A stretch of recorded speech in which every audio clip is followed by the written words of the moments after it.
ভাগ করলে আল্লাহ বরকত দিব। পোলারা 3 পোলায় মারা নিয়া ভাগাভাগি করে, কয় মা তুমি বড় পোলার ঘরে 10 দিন, মাঝজাটার ঘরে 10 দিন, ছোটটার ঘরে 10 দিন। আছে না নাই? যুবক খবরদার, মারে নিয়া ভাগাভাগি করিস না, কারণ তোর মা একাই কিন্তু তোরে 10 মাস 10 দিন পেটে বোঝা পাইছে, কাউরে ভাগ দেয় নাই। মা একাই তোরে দুধ পান করাইছে, দুনিয়ার কাউরে ভাগ দেয় নাই। মা একা একা 2.5 বছর দুধ খাওয়াইলো, 7 বছর পর্যন্ত মা নিজের হাতের লোকমা তুইলা তুইলা তোরে বড় বানাইলো, তিলে তিলে মানুষ করলো। মা তোর এমন কোনো অঙ্গ নাই যেই জায়গার মধ্যে মা কোনোদিন সুমা দেয় নাই। আজকে ওই মারা নিয়া ভাগাভাগি করস। বড় পোলায় কয় মা তুমি মাইজাডার ঘরে যাও, আমার 10 দিন খাওয়ানো শেষ। অথচ বড় বউ আগে আসছে, বাড়ির অনেক কিছু জানে। মা তো আর হাতেরটা খায়া মজা পায়, মাইজাডা সিজা গাইয়া মায়া সুটকি ছাড়া কিছু বাকায় না। আছে না নাই? মায়ের কোনো পছন্দ হয় না, মারে জোর করে বাইর করে দেয়। মা ডাক দেয়া সন্তান, ছোটবেলায় তোর আমি কারো সাথে ভাগ দিতে পারি নাই। আমি আমার বুকটারে টয়লেট বাড়াইছি, আমি মা মুখের খাবারটা তোর মুখে তুলে দিয়েছিলাম, জীবনে খানা ভাগ করি নাই। তোর পাশের বাড়ির খালাম্মা, তোর কাকি আম্মা চিতাই পিঠা বানাইছে, 4টা পিঠা তালের মধ্যে দিয়া কয় ভাবি সাহেব আপনি ভাইরে নিয়ে খাইয়েন। আমার পেটেও ক্ষুধা ছিল রে আব্দুল্লাহ, আমার খাইতে মনে চাইছিল, আমি মা খাই নাই। আমি মনে মনে ভাবছি আমার আব্দুল্লাহ পিঠাগুলো খুব পছন্দ করে, স্কুল থেকে আসলে আমার আব্দুল্লাহর সামনে পিঠা আর এই ঝোলগুলো আমি তুলে দিই। আমি মা না খায়া মুখের খাবার তোরে খাওয়াইছি, আজকে আমি মারে নিয়ে ভাগাভাগি করস। ও বাউনিয়া বাজারের মুসলমান, মা ভাগাভাগির জিনিস না। অথচ মারে বলবি মা তুমি আমার জান্নাত, তুমি আমার জাহান্নাম। মা যতদিন বাইচা থাকি কলিজা কাইটা খাওয়াবো, তুমি আমার ঘরেই খাও, মন চাইলে অন্যের ঘরে যাইবা না, মন চাইলে না যাইবা। এই কথা যদি বলতে পারো, তোর ঘরটারে জান্নাতের ঘর বানাবেন যিনি, তিনি কে? আরো জোরে বলেন না, তিনি কে? এ যুবক খবরদার, ওই মারে কষ্ট দিস না। এক প্রবাসী ভাই একদিন রাতের বেলা আমারে ফোন দিয়া কাঁদতেছে। বললাম ভাই কাঁদোস কে? ডাক দিয়া কয় ওস্তাদ আপনার বয়ান ডেলি শুনি, চোখের পানি ফেলায়, আজকে একটা দুঃখ শেয়ার করার জন্য আপনার কাছে আমি ফোন করছি। আমি বললাম ভাইজান আপনার এমন কি দুঃখ আমারে বলেন। কয় ওস্তাদ আমার মা একজন প্রতিবন্ধী, আমার মা একজন বোবা, আমার মা কথা বলতে পারে না। আমার ছোট্টবেলায় বাবা মারা যায়, আমার মা আমার মাদ্রাসায় দেয়, আমি কোরআনের হাফেজ হয়ে যাই। ওই সময় আমার মা মানুষের দুয়ারে ভিক্ষা করে করে আমার পড়ালেখার খরচ চালায়। কিন্তু একটা সময় আমার প্রতিবন্ধী বোবা মা অসুস্থ হয়ে যায়, সংসার চালাইতে পারে না। আমিও হাফেজে কোরআন হওয়ার পর পড়ালেখা বন্ধ করে দেই। আমার এক খালাতো ভাই ছিল বিদেশে, ওর মাধ্যমে আমি কাতার চলে যাই কিছু জায়গা বিক্রি করে। হুজুর আমি 6 বছর যাবৎ কাতারে। কিন্তু ওস্তাদ আমার বড় অসহায় মা, বোবা মা, কথা বলতে পারে না। জীবনে একটা মনের কথা মায়ের সাথে খুলে বলতে পারলাম না। দুনিয়াতে আমার মায়ের অন্তর যে কত দুঃখ। আমারে মাদ্রাসায় দেওয়ার পর আমি দেখেছি প্রতিনিয়ত আমার মা তাহাজ্জুদ পড়ে পড়ে আল্লাহর কাছে হাত তুলে কেঁদেছে। আজকে আমার ওই বুড়ি মা বড় অসহায় হয়ে পড়েছে। হুজুর আমি বিদেশে থাকার পর আমি একদিন ভিডিও কলে, আমার মা তো অডিওতে কথা বলতে পারে না, ভিডিও কলে মারে দেখতেছিলাম। মারে ডাক দিয়া কই মা আমাদের জন্য কতই না কষ্ট করেছো মা, আমি বিদেশ থেকে আসবো, ঈদের আগে আগে আসবো, তোমার জন্য নাকের ফুল আনবো, কানের দুল আনবো, গলার মালা আনবো, হাতের বালা আনবো। আমার মা আমার হাত দিয়ে ইশারা করে কয় বাবা না, নাকের ফুল চাই না, কানের দুল চাই না, গলার মালা চাই না, হাতের বালা চাই না।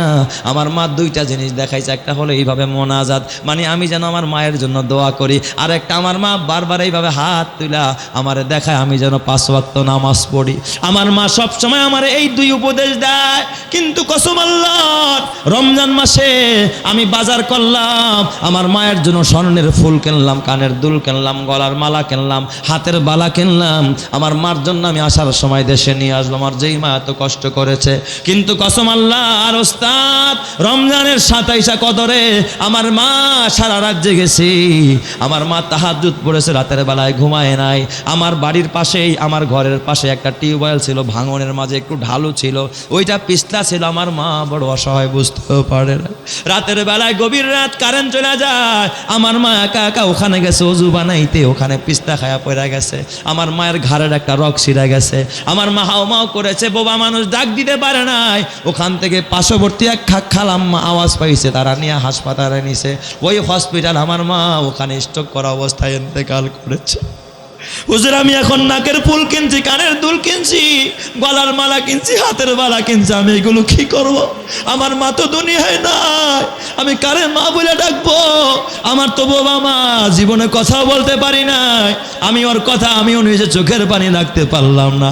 আমি ডাক দিয়া কই, ভাই রে, তোর মান নাকের ফুল কাউরে দিবি না, গলার মালাও দিবি না, হাতের বালাও দিবি না। তুই একটা কাজ কর, তোর এলাকায় যদি কোনো মাদ্রাসা পাস, কোনো এতিমখানা পাস, কোনো একটা হেফজখানা পাস, মায়ের নামে একটা হেফজখানা বানায় দে। 24 ঘন্টা ওখানে কোরআনের তেলাওয়াত হবে। এই স্বর্ণগুলো বিক্রি করবি, আর একটা হেফজখানা বানাবি, 24 ঘন্টা কোরআন তেলাওয়াত হবে, আর তেলাওয়াতের সওয়াব তোর মায়ের কবরে যাবে। আল্লাহ তোর মায়ের কবরটাকে জান্নাতের বাগিচা বানাবে। কথা ঠিক না ব্যাঠিক? জোরে কার। স্বামী বেচারায় মারা যায়, ছেলেটা আস্তে আস্তে করে বড় হয়, ঘরে অসহায় মা, নুন আনতে পান্তা ফোড়ায়। মা মানুষের বাড়িতে কাজ করে করে মানুষের দুয়ারে হাত পাইতা পাইতা সংসার চালায়। ছেলেটা বড় হওয়ার পর ডাক দিয়া কয়, মা গো, দুনিয়ার সব কষ্ট সহ্য হয়, কিন্তু আমার মা মানুষের বাড়িতে গিয়া হাত পাত পেটা আমি বাচ্চা কোনোদিন, আমি ছেলে কোনোদিন বরদাস্ত করতে পারি না। মা তোমার কাজ করা লাগবে না, আমি তোমার কলিজার টুকরা সন্তান, আমি গিয়ে আজকে থেকে আমার বাবার পেশা জঙ্গলে কাঠ কাটবো মা, এই কাঠ বাজারে বিক্রি করব, তারপর আল্লাহ যদি চায় আমি সংসার চালাবো। চিৎকার মেরে কন্যা আল্লাহু আকবার। কিন্তু ছেলেও কত বড় নেককার, মায়ের বাধ্যগত সন্তান, কাঠ কাইটা যা কিছু বাজারে বাউনিয়া বাজারে নিয়ে কাঠ বিক্রি কইরা যা পয়সা হয়, ডেলি যদি 30 টাকা হয়, 10 টাকা সংসারে খরচ করে, 3 ভাগ করে আর কি, আর 10 টাকা আল্লাহর রাস্তায় দান করে দেয়, আর 10 টাকা নিয়ে আমার হাতে দেয়, মা গো এটা তোমার হাদিয়া দিলাম। কোনো সন্তান যদি মায়ের হাতে হাদিয়া দেয়, কসম আল্লাহর, মা এই টাকাটা পাচার করে না, কাউরে দেয় না, জমায় আবার একসাথে সন্তানের হাতেই তুলে দেয়। মাঝখান থেকে মা খুশি হয়ে যায়, আসমানের মালিক পর্যন্ত খুশি হয়ে যায়। কথা ঠিক না ব্যাটিক? জোরে কার। ওরে মা কথাটি ছোট্ট অতি কিন্তু যেন ভাই, ওরে মা কথাটি ছোট্ট অতি কিন্তু যেন ভাই, মায়ের মতো আপনজনার এ ভুবনে নাই। রোগ বিছানায় শুয়ে মাগো যন্ত্রণাতে মরি, সান্ত্বনা পাই তোমার কথায় মাগো আর কিছুতে নাহি। বলেন তো, মায়ের মতো দরদি আর কেউ আসেনি এই দুনিয়ায়? মায়ের মতো আপন আর কেউ নাই। মা এই সন্তানের এই আমল দেখা মা বড় খুশি। আমার ছেলে যা কামাই করে 1 ভাগ সংসারে খরচ করে, 3 ভাগ কইরা, আর 1 ভাগ আল্লাহর রাস্তায় দান করে, আর 1 ভাগ আমি মায়ের হাদিয়া দেয়। আবার সন্তান রাতের সময়টা 3 ভাগে ভাগ করে, 1 ভাগ ঘুমায়া কাটায়, আর 1 ভাগ মায়ের খেদমত করে, আর 1 ভাগ তাহাজ্জুদের নামাজ পড়ে আল্লাহর কদমে কাটে।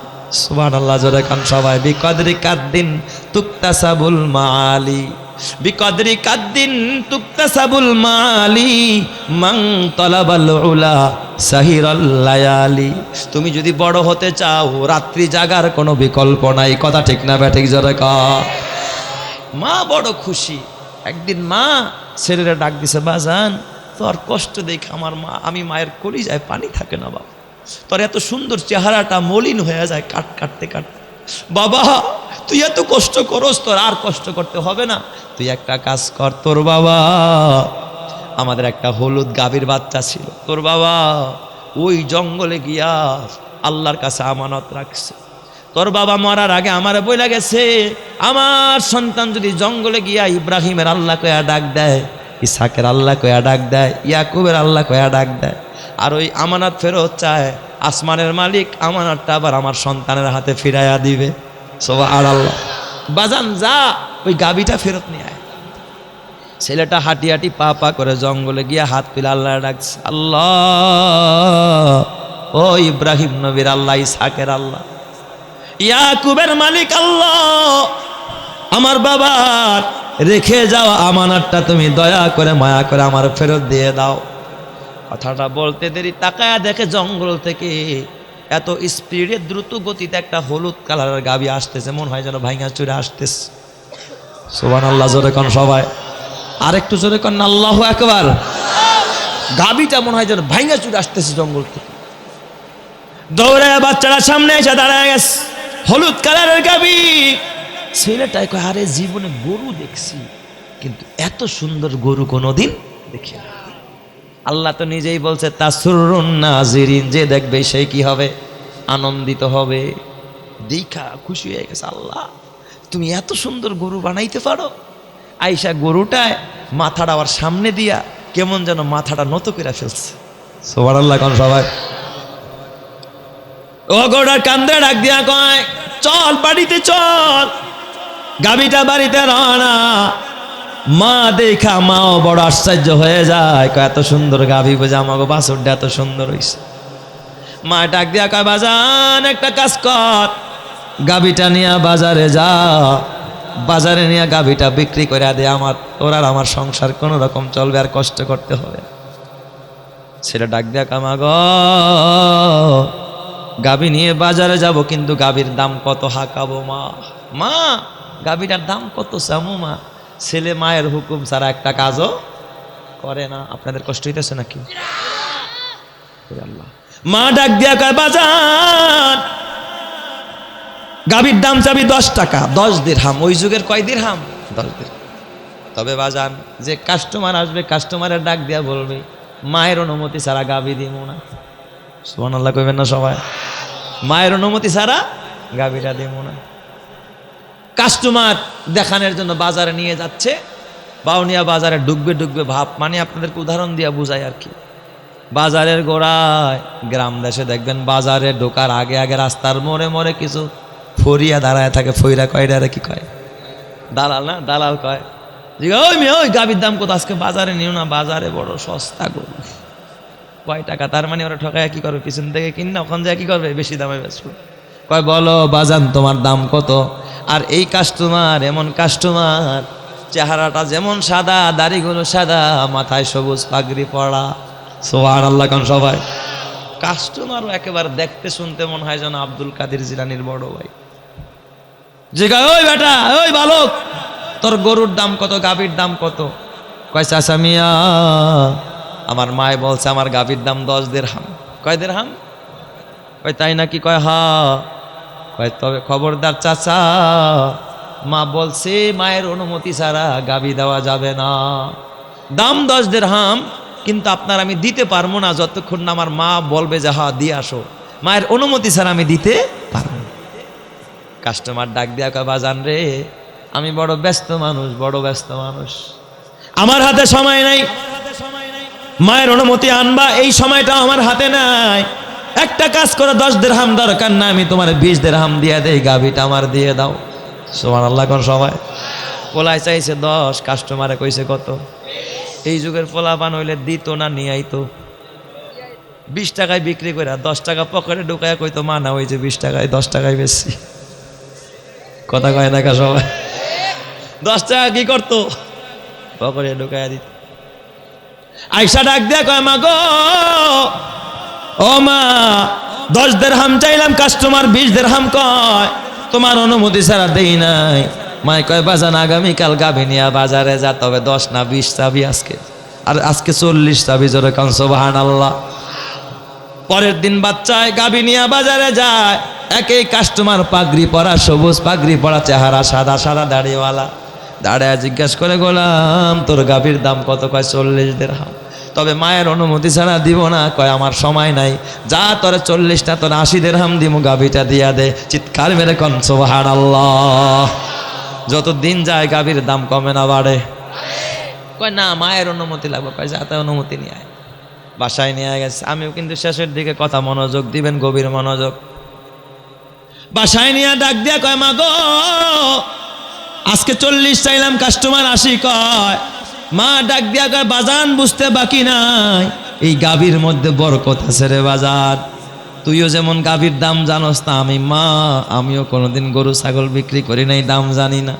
তবে বাজান রে তোর একটা বুদ্ধি শেখায়া দেই, যেই কাস্টমার ডাবল দাম কয়, এই কাস্টমার যদি আজকে তোর গাবিটা কিনতে আসে, তুই কাস্টমারের হাতটা ধইরা কান দেও দিয়া বলবি, ও দাদা যান বা চাচা যান, এই দুনিয়ায় আমার বাবা নাই, আমার মা বড় অসহায়, আমি একটা দুর্বল সন্তান, আমি যা কামাই করি 3 ভাগ করে 1 ভাগ সংসারে খরচ করি, আরেক ভাগ আল্লাহর রাস্তায় দেই, আরেক ভাগ আমি আমার মারে হাদিয়া দেই, রাতের সময়টা 3 ভাগ করি, 1 ভাগ ঘুমায়া কাটাই, 1 ভাগ মায়ের সেবা করি, আরেক ভাগ আল্লাহর রাস্তায় সেজদায় পড়ি।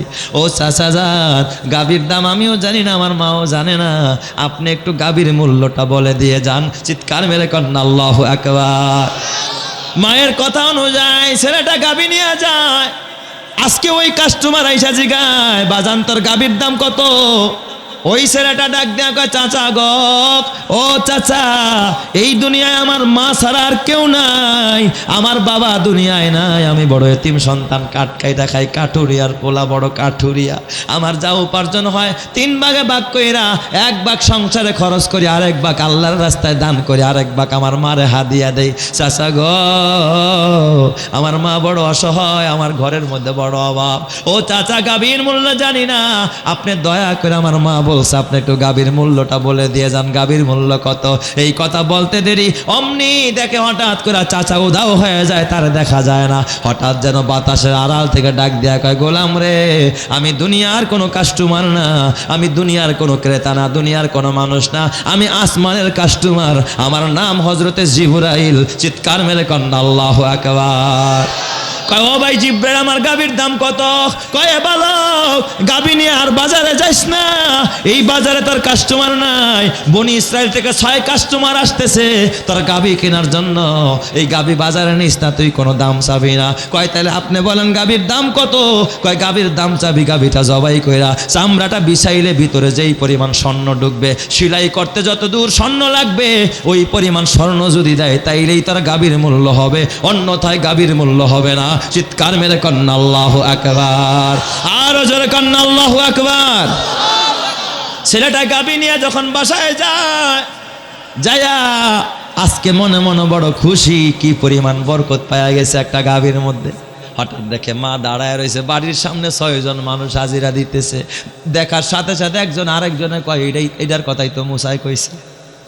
সুবহানাল্লাহ কোন সবাই দেখাই চিন্না ফালাইছে, এই গাভীর কথাই তো কে কইছে?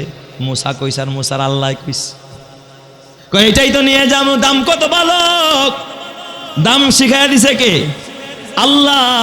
কয়, আমার গাভীর দাম চামড়াটা ছিলে বিছাইলে যত দূর স্বর্ণ আসবে, এই পরিমাণ আমার গাভীর দাম। ওরা কয়, ঠিক আছে, দিয়া দিলাম। ওই পরিমাণ স্বর্ণ দিয়া ওরা গাভীটা কোরাই করে তারপরে গাভীটারে জবাই দিয়া দিস। আল্লাহর কোরআন বলে, ফাজাবাহুহা ওয়া মা কাদু ইয়াফালুন।